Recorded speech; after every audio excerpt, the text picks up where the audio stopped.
پاکستان کی پر اسرار ترین جگہ جس کے بارے میں مشہور کہانیاں سن کر آپ کے واقعی رونگٹے کھڑے ہو جائیں گے۔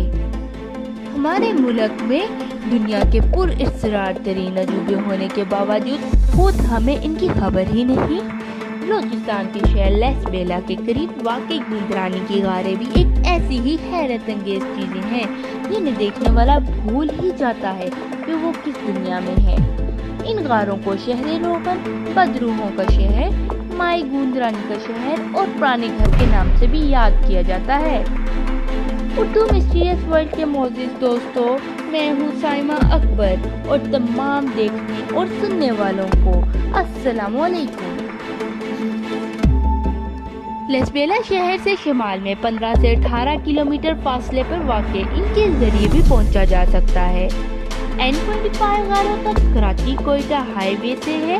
کراچی شہر سے یہ غاریں تقریباً 175 کلومیٹر کے فاصلے پر واقع ہیں۔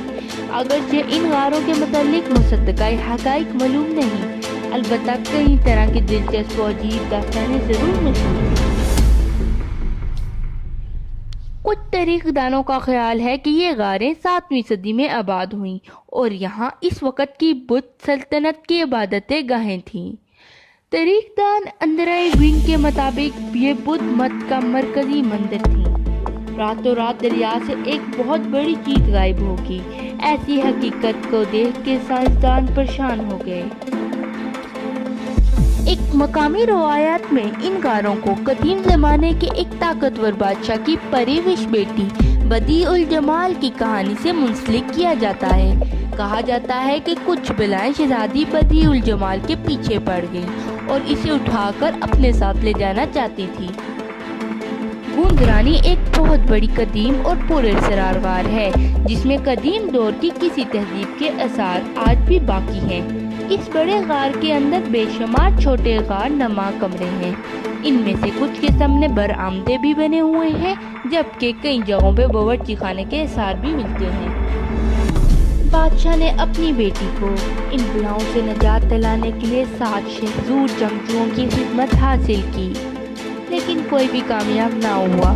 بالآخر شہزادہ سیف الملوک نے شہزادی کو بلاؤں سے نجات دلائی۔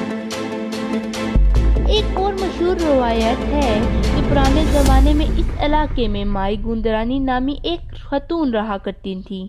اس خاتون نے علاقے کے لوگوں کی جان ایک خونی بلا سے چھڑوائی جو ان کے مال مویشی کھا جایا کرتی تھی۔ مائی گندرانی نے اپنے لوگوں کو بلا سے نجات دلانے کے لیے اپنی جان بھی قربان کر دی۔ اسے انہی غاروں کے قریب دفن کیا گیا۔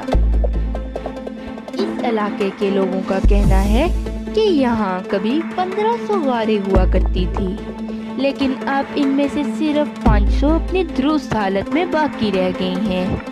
مقامی لوگوں نے حکومت سے درخواست کی ہے کہ اس تاریخی اثاثے کی مناسب دیکھ بھال کر کے اسے ایک عالمی سیاحت کا مرکز بنایا جائے۔ پلیز اس ویڈیو کو لائک کریں، سبسکرائب کریں اور اپنے دوستوں کے ساتھ شیئر کریں تاکہ ان کی معلومات میں بھی اضافہ ہو۔